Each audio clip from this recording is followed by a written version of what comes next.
What's up, my Finables? Welcome back to my channel. So today, obviously, you are in my bedroom. I am here on my bed, and I am here laying on my pillows because today is my very first pillow talk. Now, I told you guys I wanted to start this series, and to be quite honest, I wasn't sure what the background was going to be. I took a shower right now. I did my skincare, so in case I'm looking a little glowy, it's because I did my skincare. I'm just like unwinding. It's the end of the night, and I'm just chilling in bed, and I said, you know what? This is the perfect time to do a pillow talk because I'm literally on my pillows. I'm in bed, and it's just like a heart-to-heart with you guys, and just a series I just wanted to start in general.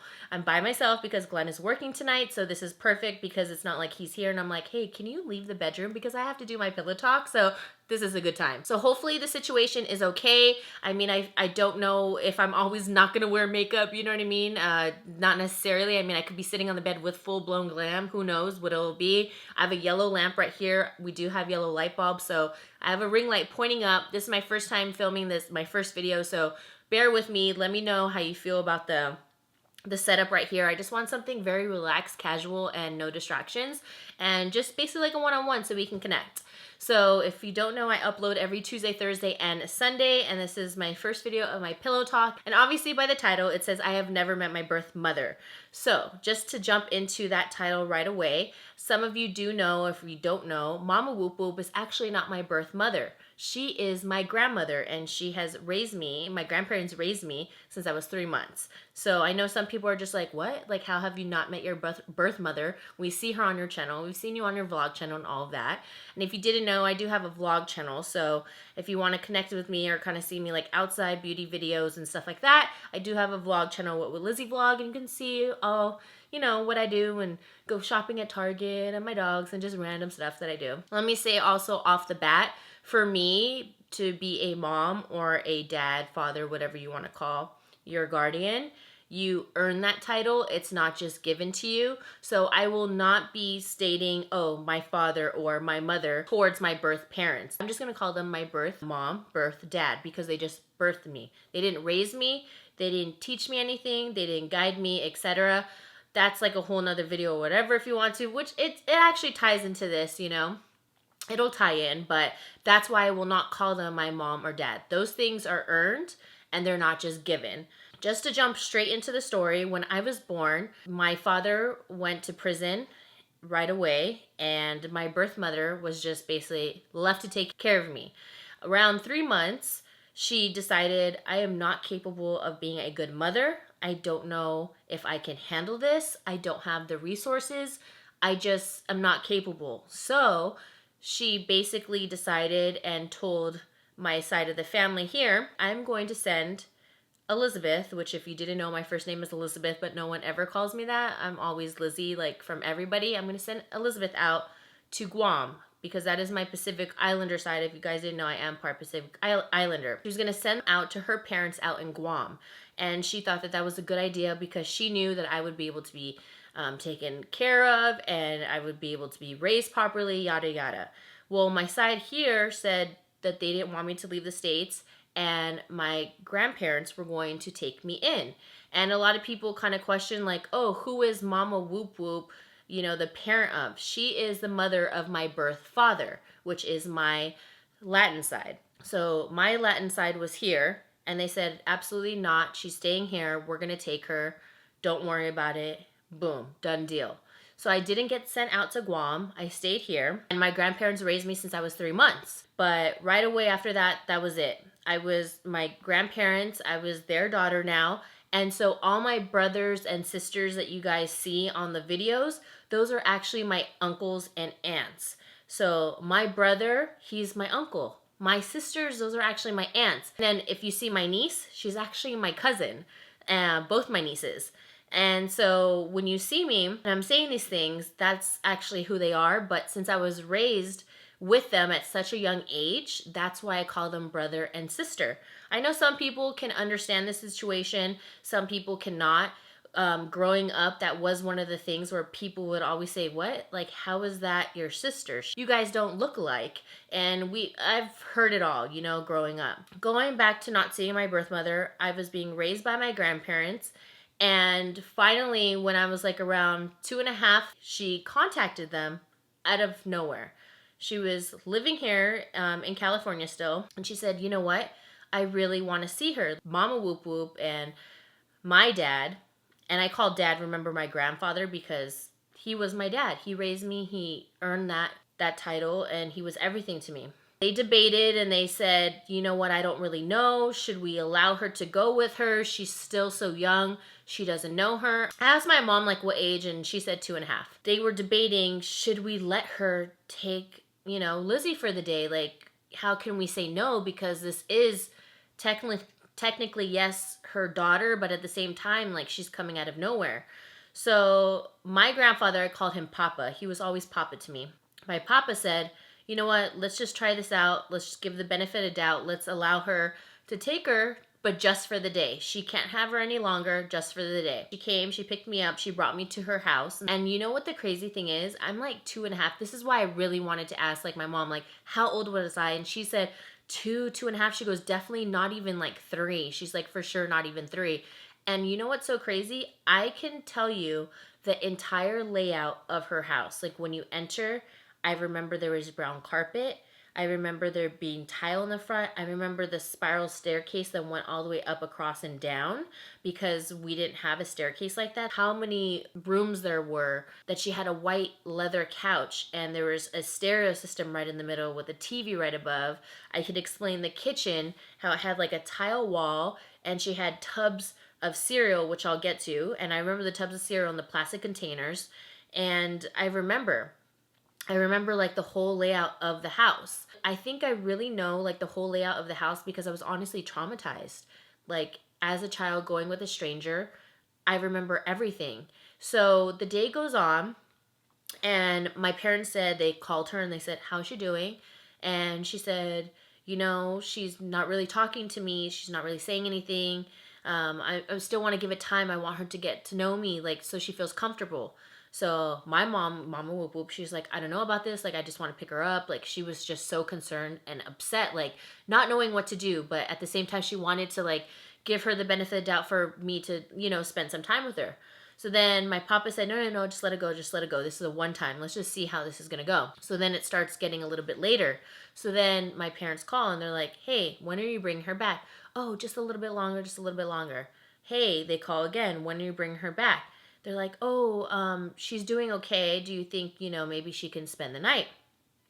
And my mom was so upset. And my papa, he said, okay, let's just try this out. He kept trying to, be positive about the situation. He's like, we know where she lives. We know what's going to happen. Like, if anything, like, we'll go and pick her up, whatever. Let's just try this out.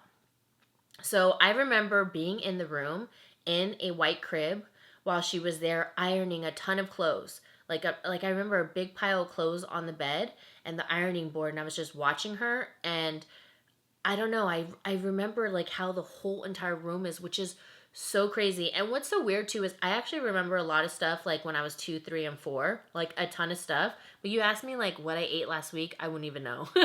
So after that, it becomes nighttime, and she begs my parents, please, can she just spend the night? And then that's when Mama was like, this is getting too much, Dad, like, what do we do? He said, you know what, let's just have her spend the night. Again, just trying to be positive. This is the first time that she doesn't live too far. Let's just try it out. So I spend the night, and I don't remember that part, to be quite honest. Like, I don't really remember like sleeping or not being able to sleep or anything like that. I couldn't explain that part. So then the next day comes, and my parents pick me up early in the morning. Early. And the first thing that she tells them is, you know what? I'm so sorry. Like, I kept her. I just wanted to connect with her. I wanted to see how she would be with me. And she's not mine. She's yours. She loves you guys. She didn't say one word to me. She didn't want to play with any toys. She didn't want to eat at all, because I remember the next morning she was trying to have me eat Fruit Loops. And I remember seeing like all the multicolored like Fruit Loops in the container. And I didn't eat Fruit Loops. I ate Kicks, which is so weird that I remember that, like the plain cereal. And I didn't want to eat it. And I remember sitting on the white leather couch and just like kind of staring at the stereo with like the lights going, even though it wasn't playing like music. I was just like staring at it, and I had nothing to say. Like, I legit just sat there in silence. I remember doing that. And they did pick me up early in the morning, and she explained that. She's like, you know what? She's yours. You guys are her parents. I'm not her mother. and that was it. And that was like the last time like I ever saw her ever. There is one picture that Mama Whoop Whoop does have of her, and I don't think I look like my birth mother.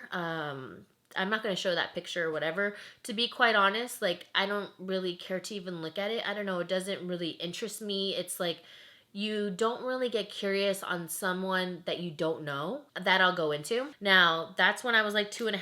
All my birthdays passed, everything passed. No check-ins, no nothing, not through junior elementary, junior high, high school, like nothing. People always wondered like my situation in school. I went to a private Catholic school, so it was super small, so everybody knew everybody's business. Everybody is nosy and all the typical stuff. That's how it was. People always question like, oh, where's your mother? Like, where's your father? And I would just say like, well, my birth father's in jail, you know, like, I don't know what else to say. And then people always go with, oh, but what did he do and all that. It's like, I don't really want to get into that, you know, and I didn't really get into it at all. No one was really pushy to the point where they made me feel uncomfortable. But I kind of gave like a quick story of what he kind of did, and then that was it, and then it would just be dropped. Well, that ties into like him coming to the story. When they really thought that Mama Whoop Whoop was my mom, like growing up as a kid, they would say, how come your mom like looks way older than mine? Or they would know. They're like, isn't that your grandmother? Because they would see my papa and he had like salt and pepper hair. So they knew that they were older, and they obviously looked like grandparents. So people would question me, and I would just answer. I was like, no, like, that's my mom. And some people would want to know even more. You know, when you're a kid, you ask like a lot of questions. And for me growing up, it was a little confusing explaining it to people. Like, even explaining like my aunts and uncles as my brothers and sisters are like, why are they so much older than you? Like, why are they like, you know, kids just ask.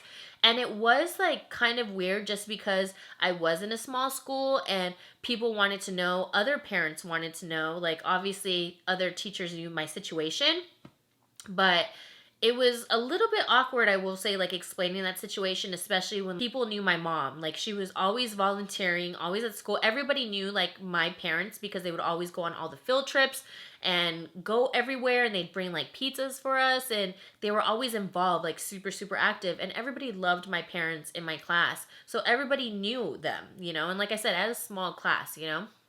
I was in a small school. But it got a little bit weird, I will say, kind of bringing in like my birth father, when he would come randomly, you know, and he would be the one to pick me up. And then people would see him and they're like, but wait, is that your mom's husband? Like, why is she so much older than him? Like, they're married?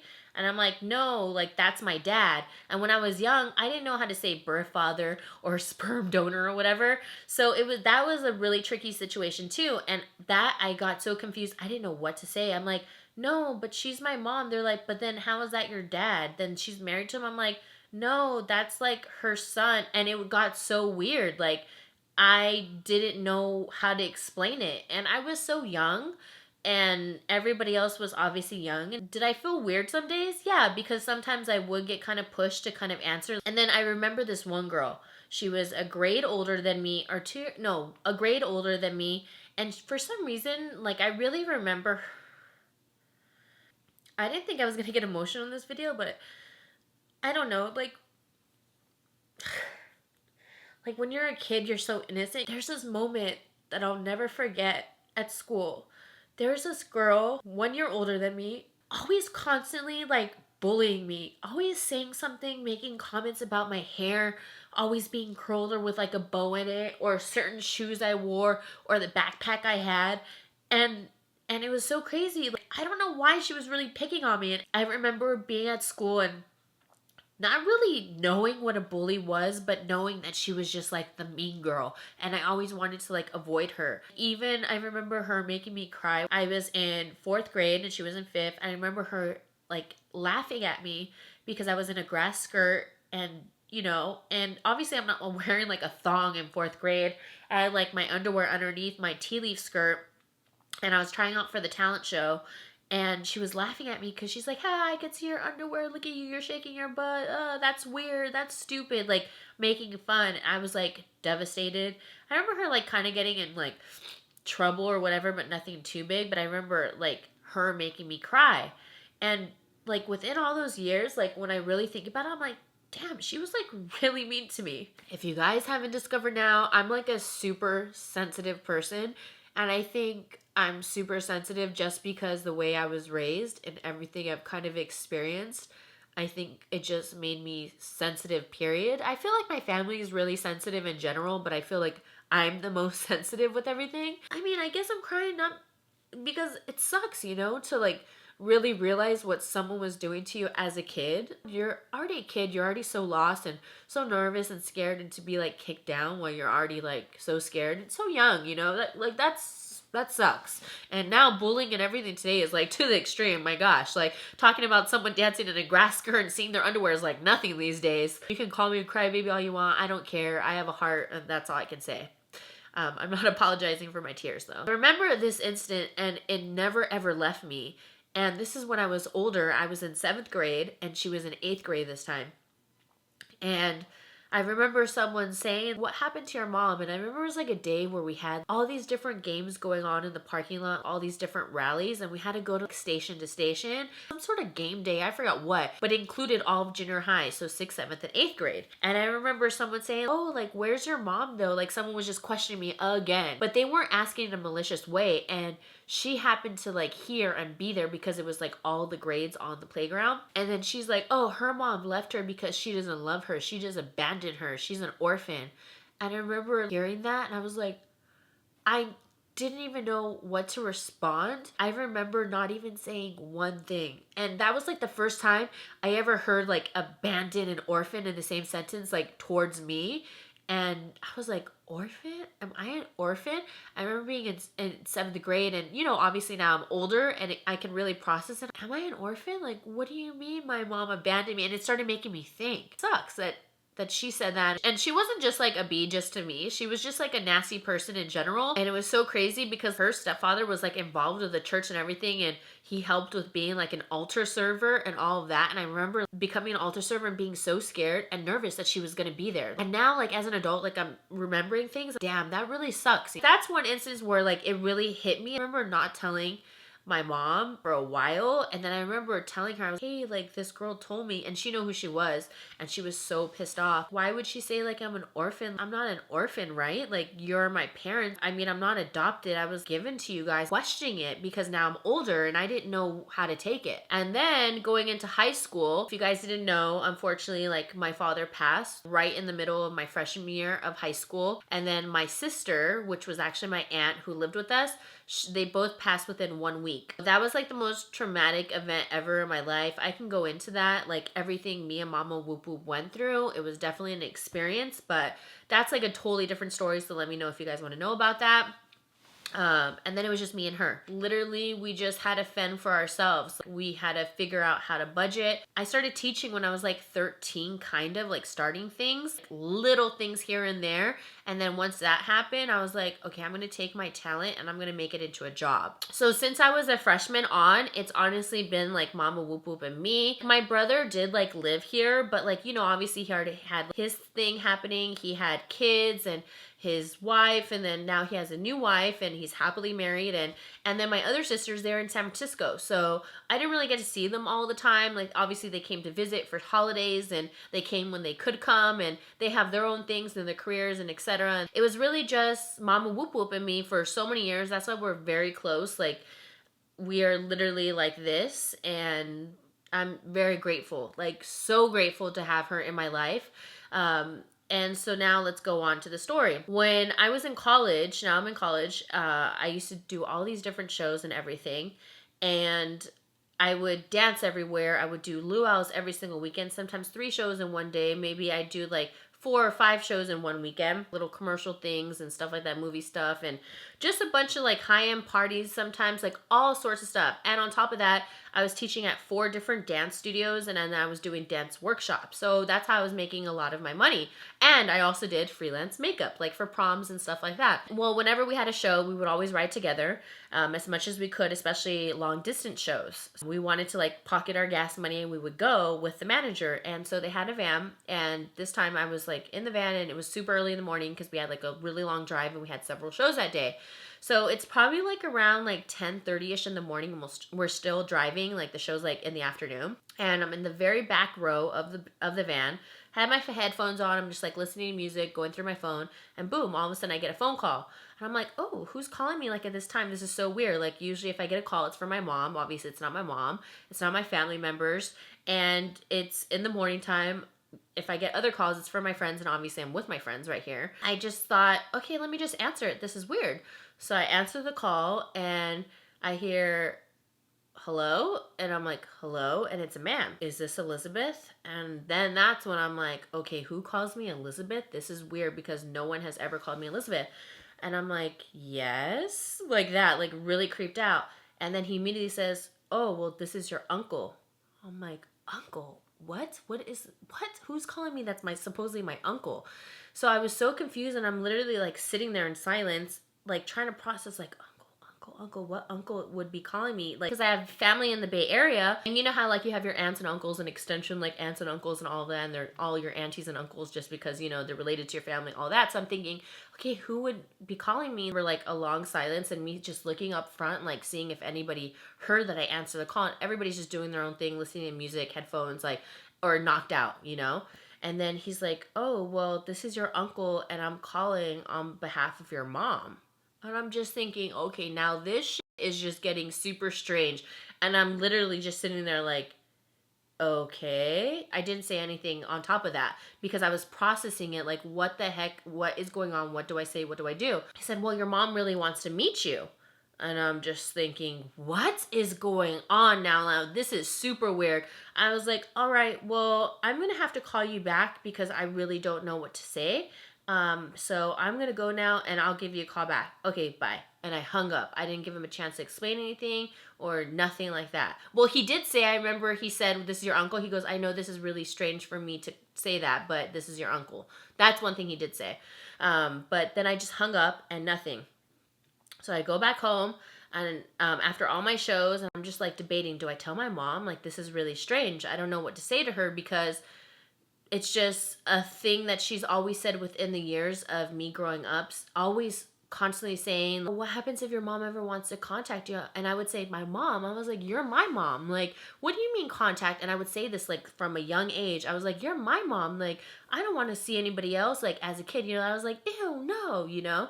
And I remember her always saying that all the way until I was like an adult, saying, but Lizzy, what happens if your mom I was like, Mom, stop calling her my mom because she's not my freaking mom. And I would get like upset.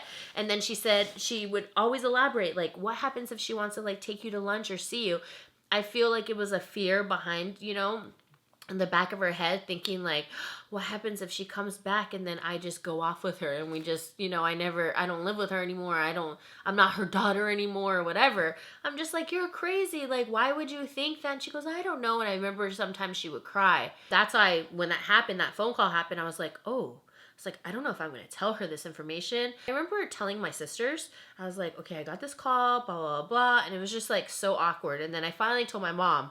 And she was like, what? What do you mean? Like, what do you think? And then she started going into the same thing. Like, what happens? Are you going to see her? Are you going to meet her? Like, what happens if you want to stay with her? I'm like, Mom, I was like, after all these years, really? Like, come on now. Like, you raised me since I was 3 months. You really think I'm just going to go with some stranger? Like, all right, bye. Bye, Felicia. And I totally get her being worried. And obviously she is older and it's just, you know, different. She's processing it different. She's looking at it through different eyes. And obviously it's just a fear. It's a fear of anybody when you're like a parent or guardian of someone, you don't want to lose your child or whoever you are a guardian towards. I didn't really think anything of it. And I was like, just drop it. Like, this is weird. Like, I don't want to talk to anybody. I don't want him to call my phone number anymore. Like, then my sisters were saying that it's so easy to find phone numbers, all this stuff. And then like probably like 2 weeks passed by. And then my mom tells me, Lizzy, you know, just to let you know, she found out where the girls work, and the girls are my sisters. They work in San Francisco. I don't know, you should talk to the girls and then they can tell you, you know, what's going on.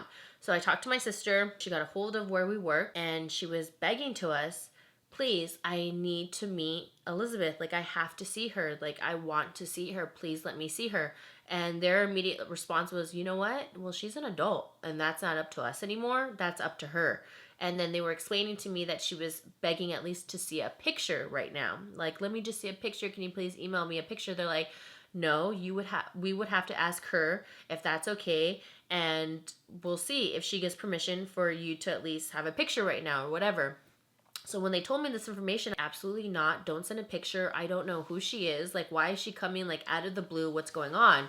Well, long story short, it happened to be that she was going to move back to Guam, and she knew that she was never going to come back to the States. And this was her time where she said she told my sisters she wanted to apologize to me, say that she's so sorry. She's sorry that she abandoned me, and that she needed to get off her chest and apologize because she feels so guilty. So my response at the time, and I don't think it's harsh. I don't know. I really don't think so, just because my mom and I went through so much stuff and a lot of like drama, a lot of hardships, a lot of things that we had to get through, just us two. So for me, my thinking was so different, like especially like in high school. I grew up real fast. I didn't have time to like be like, oh, la di da di da. You know, I had to have a mentality of almost a grown up in high school. I was pretty like cutthroat with it. I was like, absolutely not. I don't want to see her. I don't want her to have a picture of me. I want nothing to do with her. It's already been so many years. I don't care if she feels guilty. That's on her.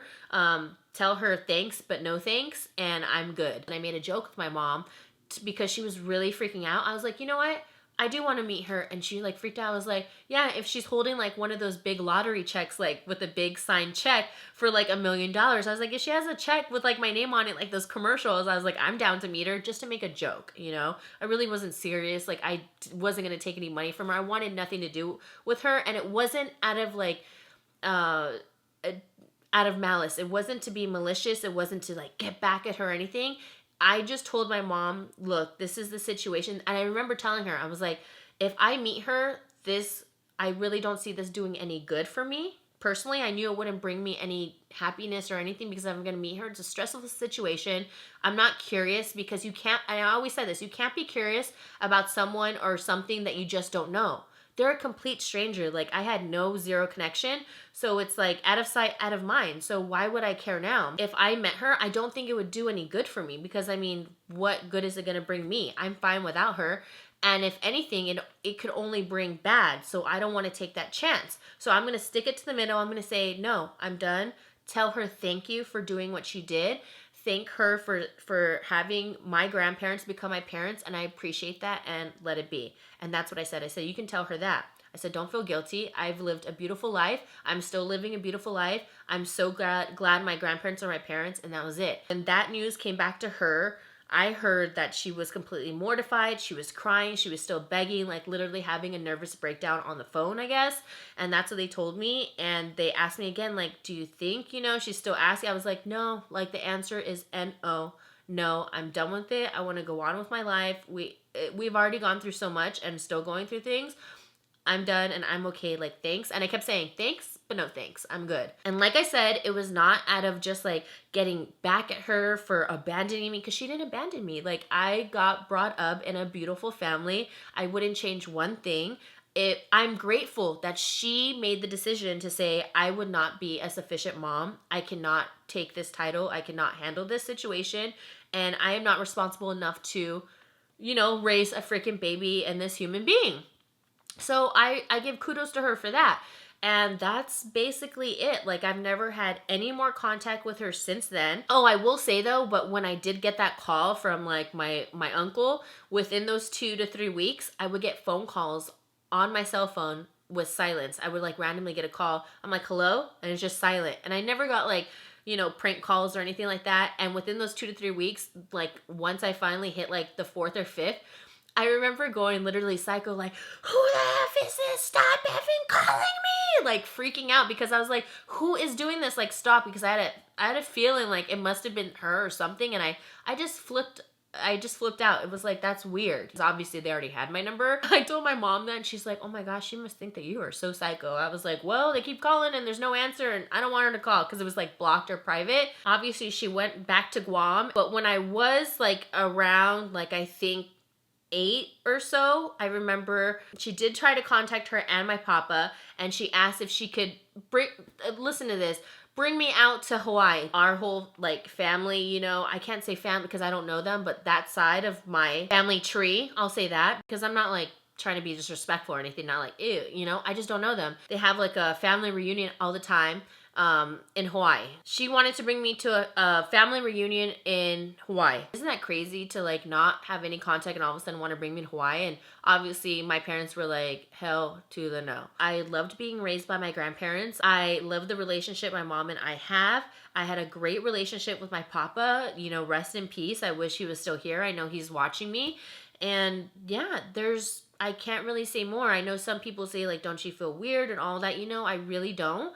I don't feel curious. That's another question I get. Like, don't you feel curious? Like who she is, like what she does or do other family members?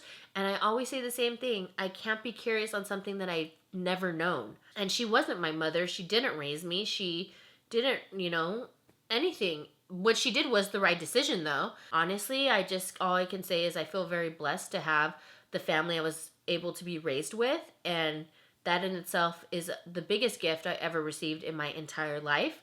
And I feel very blessed to have had the upbringing that I had and the family that I had. That's what she wrote. I don't know. That's like what my mom says. That's what she wrote. So that's it. That's it. That's my whole entire story. I don't think I have anything else to say about it. Sometimes I do get curious though, because I want to know about what runs in the family, like genetically, like any diseases and such. So like if diabetes, cancer, all of that, we do have a DNA test that me and Glenn want to take where you can find all those things out. So that's really good. I do know that she did have 2 sons before me. So I know my mother would say like, oh, I know she had 2 sons, but I guess she like passed them on to someone else because she wasn't able to take care of them either. And then she had me like down the road. So supposedly like I have like 2 half brothers. Like I really say that in quotes because obviously I don't know them. All right, guys. Well, that is it for my very first pillow talk. I hope you guys enjoyed. I'm glad I was able to finally share this story with you guys because I know you guys have been waiting. I have so many stories and things I want to talk about, and especially also with Mama Whoop Whoop, because even Glenn brought this up. He was like, wow, you should really do some stories with Mama Whoop Whoop because she's had such a crazy past. Like, you wouldn't even guess like her past. I said they need to make a movie out of your life. I definitely want to get her on my channel so she can share her story as well. I think you guys would love to hear them because she has stories where you're just like, you can hear her talk for hours and it's like, wow. And she's really good. Like, she will not stop. Like, once she starts a story, she doesn't stop. And that's probably where I get it from. I don't stop talking. People always ask me, too, like, do I look like my birth mother? I really don't. And I don't think I look like my birth father. What's crazy is I think that I look the most like my mom. And they always say, like, who you're raised with or who you're with the most, you start like looking like them. Like, you know how they say best friends sometimes look like each other, or sometimes boyfriend and girlfriend, husband and wife kind of have similarities or something, which I do believe, you know, I look the most like her. So yeah, if you're just curious. So I hope you guys enjoy this pillow talk series. I had such a good time filming this first one. It feels really good just for myself too, because I feel comfortable talking about these topics. And thumbs up this video if you guys want more. That would really help me out, and leave a comment down below if you loved it. Let me know if you guys have been in a similar situation. I know I actually have quite a few subscribers. Ooh, I almost burped. Sorry, excuse me. I have quite a few subscribers who are raised by their grandparents, and I think that's amazing. Like, it's a love that is like no other, and I just feel so grateful, you know, to have parents, period, you know, in my life. Don't forget, I upload every Tuesday, Thursday, and Sunday. Don't forget to thumbs up, subscribe, and click that bell. Love you guys so much, and I'll see you in the next one. Mwah. Here we go, it's all about you, it's all about me, it's all about what we do. Making art, you and me, trying to find something to